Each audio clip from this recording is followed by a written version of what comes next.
Here we have again an invitation to consider sort of where we stand in our relationship with the Lord. John is saying Jesus is coming, and when he does, he's going to do two things. One's a great thing for people for whom it's going to happen. One's a terrible thing for the people for whom it's going to happen.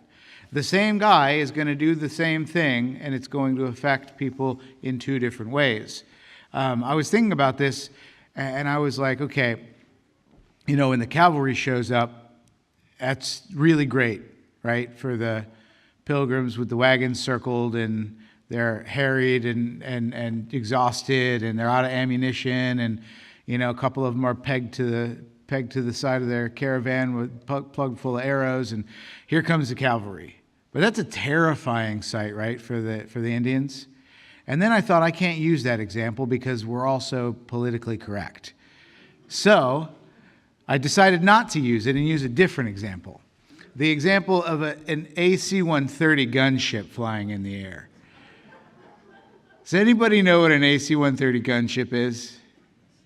Yeah, good, the kids. All the kids that play Battlefield and all our old vets.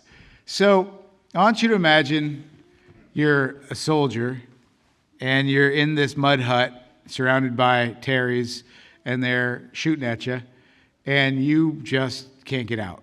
You and your buddies, you're just exhausted, you're sweating, you're bleeding, you're all shot up, everything's going badly, and you're like, this is it, boys, we're done. This is the end. Let's say a prayer, let's remember our families, and let's go down fighting for the red, white, and blue. Great. But then you hear over your radio, AC-130 on station, call out your targets. And all of a sudden you're like, wait, everything's just okay now, right? Everything's going to be okay. The thing that can save us from this predicament has just showed up. But I want you to imagine you're one of the Terrys, right? And you're down there shooting at the old GI, and all of a sudden you hear, and you see it circling, and you know what's about to come, and it's just this molten lead just rains down and explodes all around you.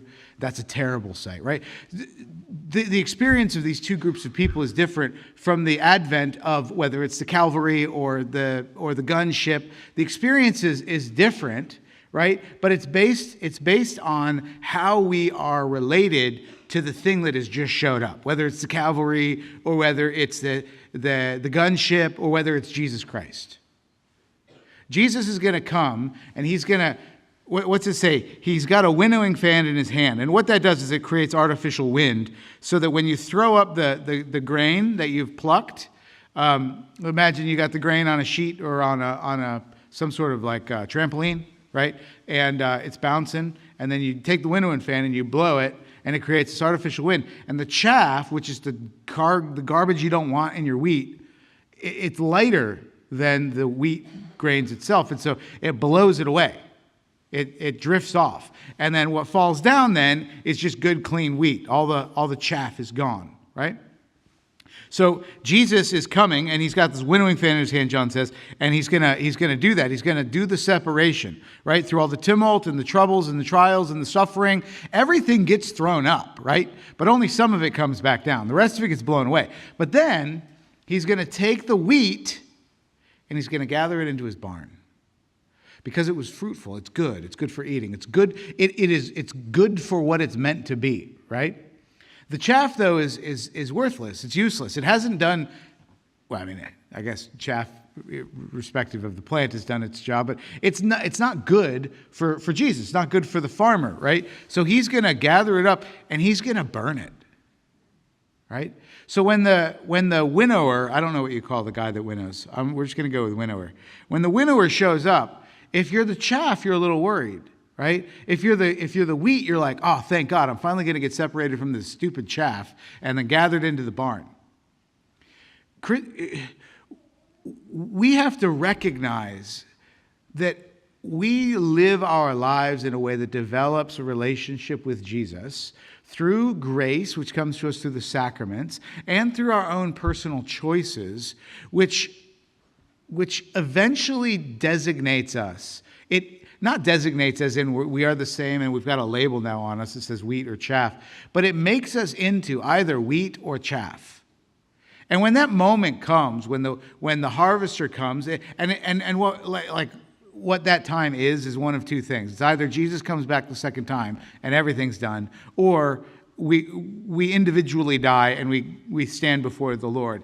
And he sees us as either chaff or wheat. And if we're wheat, man, we are so excited to see Jesus. The difficulties of life are over. All the heartache, all the pain, the deteriorated body, the anxious mind, the wounded emotions, the hungry belly, the cranky, exhaustion from not being able to sleep through the night anymore. It's all gone. And Jesus says, "Come to me, my beloved. I love you. Come here. Come to me. Let's go to the wedding feast. I've got it all prepared for you. It's going to be awesome. And you're going to be able to be there for all eternity." Right? That's great. Same thing happens, though, for the chaff, for the person who's lived their life in a way as to make themselves chaff, comes before the Lord, and he just takes a broom and he goes, sweeps them right into the furnace. Terrifying thing. Right? And I don't say that to make anybody scared. I don't say that either to compel anybody to live a virtuous life.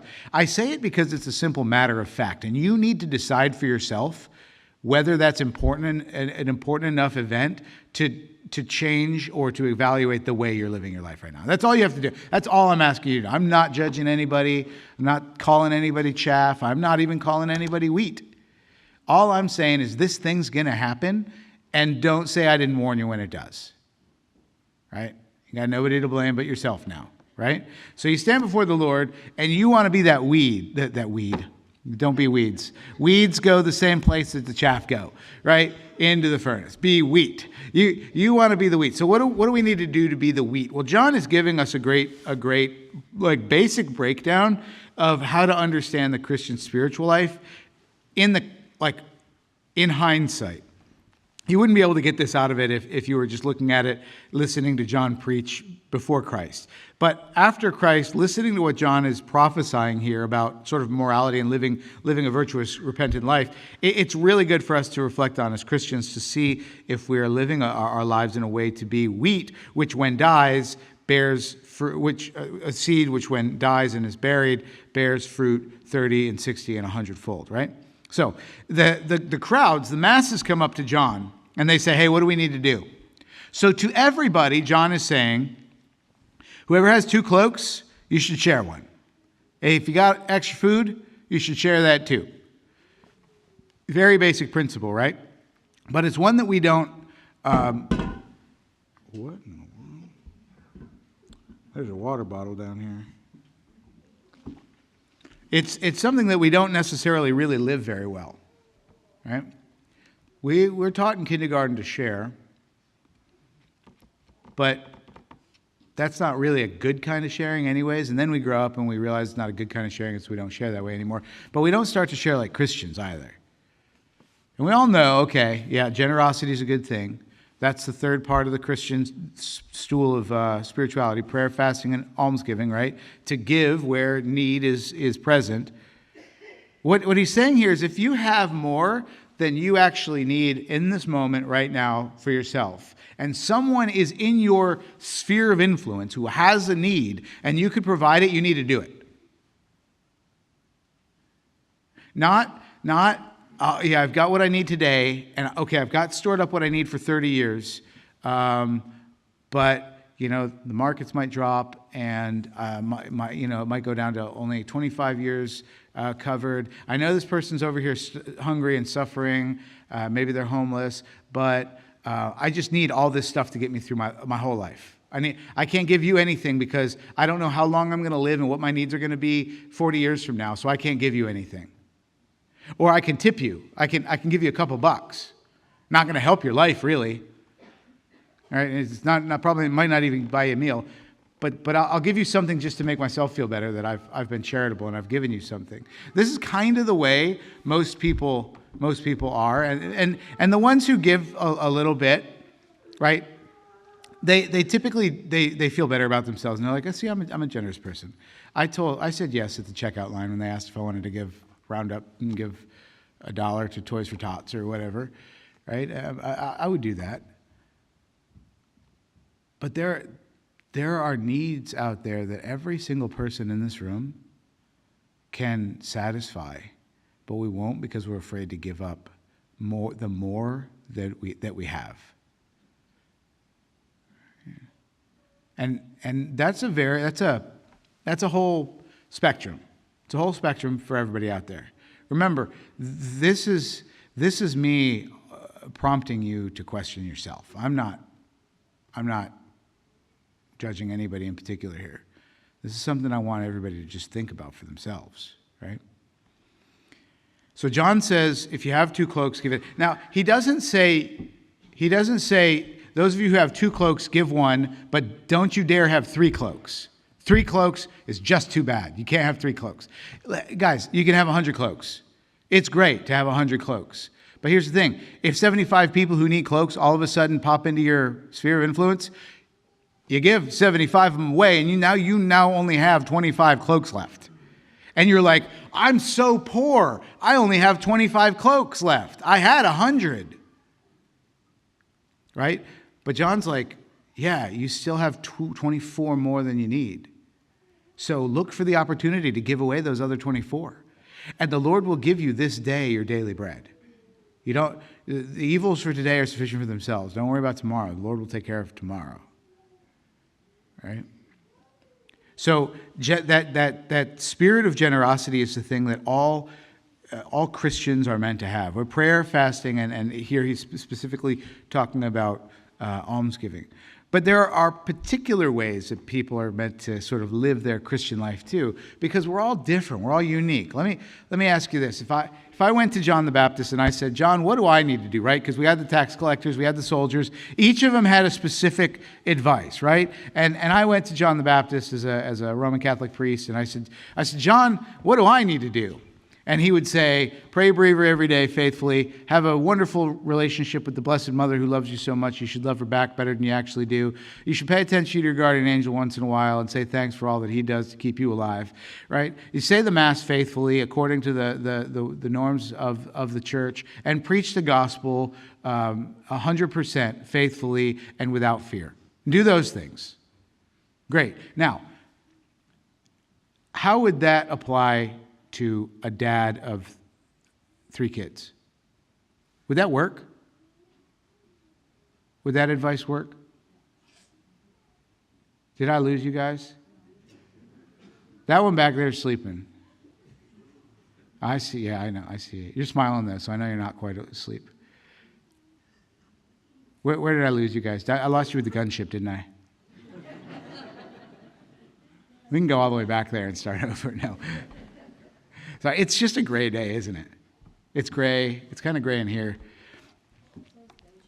It's what? Don't Google the gunship in the middle of the homily.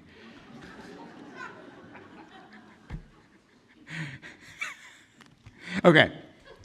So that bit of advice would not be good for a husband and father of 3 who goes to a job every day and does work. Right? There are some things that all Christians are meant to do.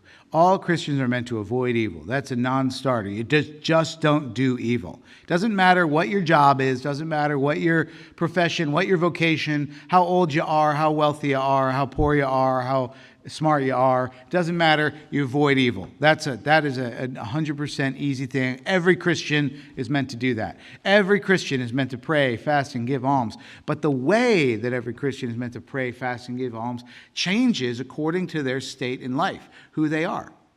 Right? If there were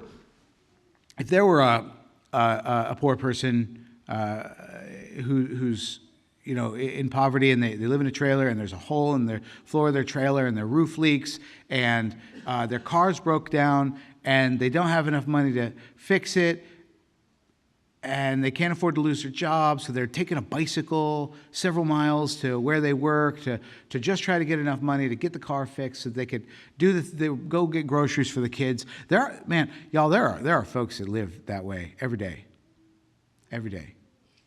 right?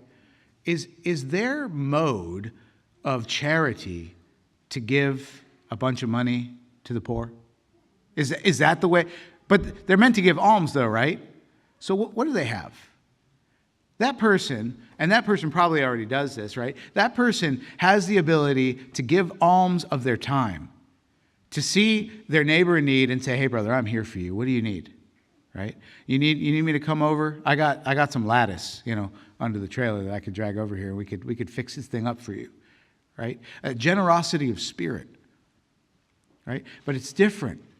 It's different according to the mode of the lifestyle of the person. If you work real early in the morning, right?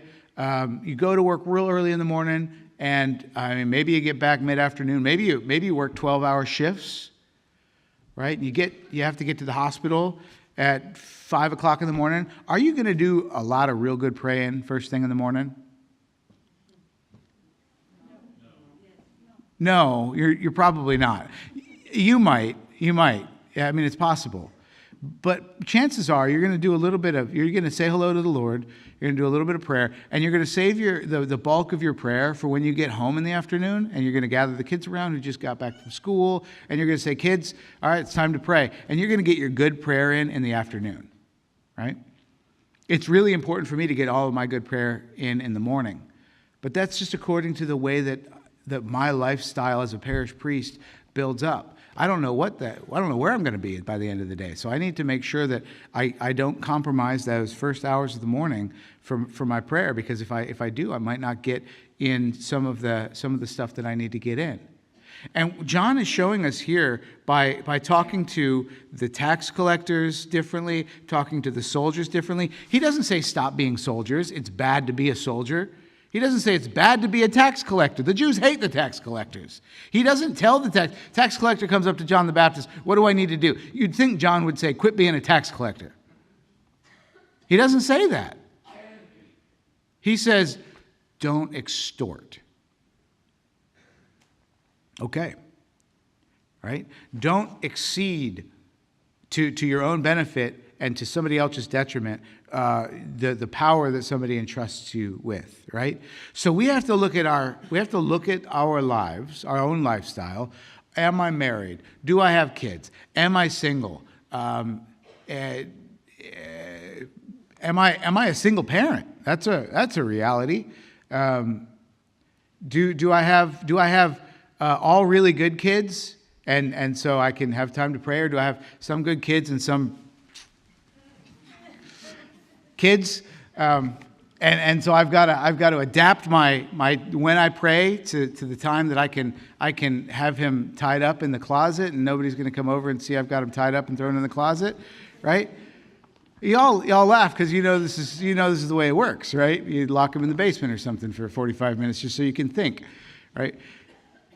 These are God is fully aware of these realities, and He does not call these realities bad.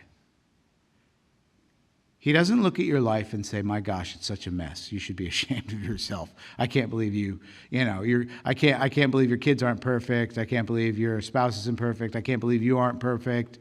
I can't believe you're not living like a monk or a nun in a convent. I can't believe that. He doesn't do that.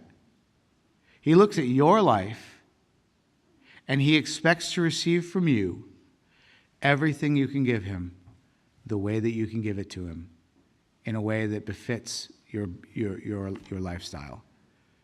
How do you pray? Do you pray well enough for who you are and how your life is, or do you need to amp it up? But do you need to amp it up in a way that accommodates the realities of your life? Right? Everybody can fast.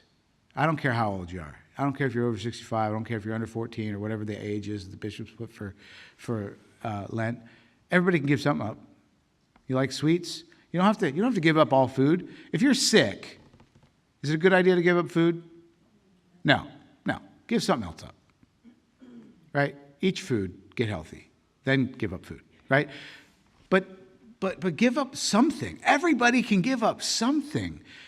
from time to time, on their own, by their own evaluation of their own spiritual life and when they need to fast, on Fridays, on Wednesdays, every third Tuesday, I don't know, but figure it out for yourself and give the thing up, whatever it might be. And then almsgiving. Every Christian, obviously we see here, every Christian needs to be generous as they're able to be. But that able is key. Able to be. Now, how we understand able is important as Christians, right? Give us this day our daily bread. Able doesn't mean that we can't give until we have provided for every contingency for the rest of our lives. And then we might be able to give. No. It's give today from what you have, right? But even that, though, needs to be considered. Should you give all of your savings if you are the mother of 6 children? No, do not do that. Don't do that, okay? But you can give something. Maybe, again, it's not money. There are other ways to tithe, right? Time, your skill, right? Your compassion sometimes is a great tithe. Because, man, I get exhausted. Being compassionate for me is just exhausting. No, I'm just kidding. Just kidding. But the takeaway here is this. Jesus is coming, and we need to make sure that we are living our lives in a way that he sees us as fruitful. We want to be seen by him as that wheat that's going to be gathered into his barns. And the way that we do that is by loving him and by loving our neighbor as ourselves in the way that we are called to do according to our state in life. Don't try to be a monk if you're not a monk. Monks shouldn't try to be fathers of 3 children if they're not fathers of 3 children. Soldiers shouldn't try to be accountants, and accountants shouldn't try to be garbage truck drivers in the way that they live out their spiritual life. Figure out what works for you with a generous heart. You got to be honest with yourself about it. Figure out what works for you, and then do it as best as you're able.